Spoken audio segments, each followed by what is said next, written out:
खबरों में आगे बढ़ते हैं। उदयनिधि स्टालिन के बयान पर बवाल जारी है। बीजेपी लगातार हमलावर है और उदयनिधि स्टालिन ने विवाद पर साफ कर दिया है कि वो अपने बयान पर कायम है। कहा कि मैं फिर से कह रहा हूं कि मैंने केवल सनातन धर्म की आलोचना की है, सनातन धर्म को खत्म कर देना चाहिए, ये बात मैं लगातार कहूंगा। दूसरी तरफ बीजेपी लगातार इस पर हमले कर रही है, कांग्रेस से सवाल पूछ रही है। बीजेपी के नेता आज तमिलनाडु भवन पहुंचे और ज्ञापन भी सौंपाए। उदयनिधि के बयान पर संत समाज में भी काफी गुस्सा देखा जा रहा है। अलग अलग तस्वीरों के जरिए हम आपको दिखा रहे हैं कि उदयनिधि स्टालिन के बयान के बाद से कैसे सियासी पारा चढ़ा हुआ है। उदयनिधि स्टालिन एक बार फिर से कह रहे हैं कि वो अपने बयान पर कायम हैं।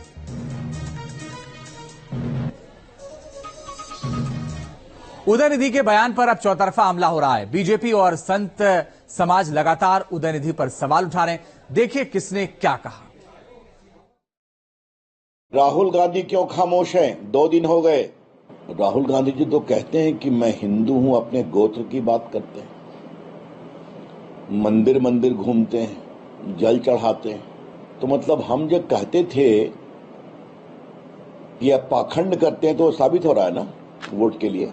इंडिया के लोगों को पूरे देश से क्षमा याचना करनी चाहिए, क्योंकि स्टालिन का लड़के का भले ही कोई महत्व ना हो, लेकिन स्टालिन का लड़का है, ये तो महत्वपूर्ण बात है ना। इंडिया से जुड़ा हुआ कार्यकर्ता है और इंडिया के लोगों ने अगर ये माफी नहीं मांगी तो उनको बहुत भारी पड़ेगा। सनातन को कुचलने की हसरत वाले कितने ही खाक हो गए, हिंदुओं को मिटाने के ख्वाब पाले कितने ही राख हो गए। सुनो घमंडिया गठबंधन के घमंडियों, तुम और तुम्हारे मित्र रहे ना रहे, सनातन था, सनातन है और सनातन रहेगा। रावण के खानदान के लोग हैं। अगर ऐसा भारत में रहने वाले किसी भारतीय ने कहा कि ये भारत में रहने वाले समस्त सनातनियों के दिल पर उन्होंने चोट पहुंचाई है। ये राम का देश है।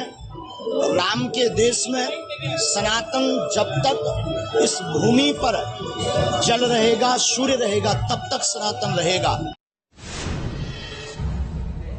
उदयनिधि स्टालिन की सनातन धर्म पर टिप्पणी पर कर्नाटक सरकार में मंत्री प्रियांक खड़गे का समर्थन मिला है। प्रियांक खड़गे ने कहा जो धर्म समानता का अधिकार नहीं देता वो बीमारी है। Any religion that does not promote equality, any religion that does not ensure that you have the dignity of being a human being is not a religion according to me. Any religion which does not give you equal rights, does not treat you like humans, is not a religion. So it's as good as a disease.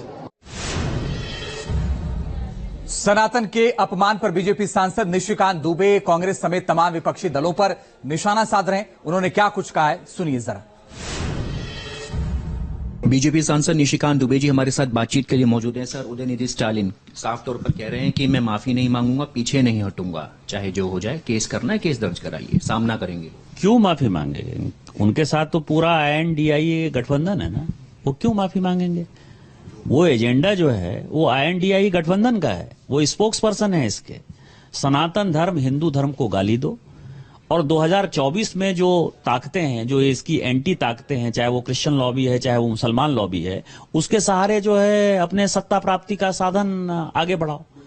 यदि ऐसा नहीं होता तो पिछले 48 घंटे में किसी बड़े नेता का बयान आता ना, लेकिन बड़े नेता का बयान कैसे आएगा? वो सभी हिंदू विरोधी हैं, उनको तो ये सूट करता है। और ये मुंबई अधिवेशन में इसी तरह का एजेंडा लागू करने के लिए लोग आगे बढ़े हैं।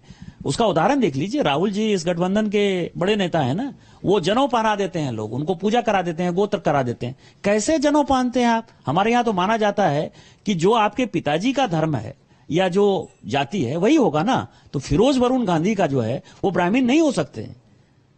और इसका मतलब ये हो कि पोप को आप जो है जनेऊ पहना दीजिए। जनेऊ पहनने के लिए मैं तो कहता हूं, खुलेआम कहता हूं कि मैं ब्राह्मण हूं, तो जनेऊ के लिए यज्ञ होता है, उसका पूजा होता है, पाठ होता है। जनेऊ कैसे मैनेज किया जा सकता है, कैसे रखना है जनेऊ को, उसकी एक पद्धति होती है। जनेऊ पहनने के लिए भी एक मंत्र का उपयोग होता है। लेकिन जनेऊ पहन लेते इसका मतलब कि हिंदू धर्म का माखौल उड़ाते हैं।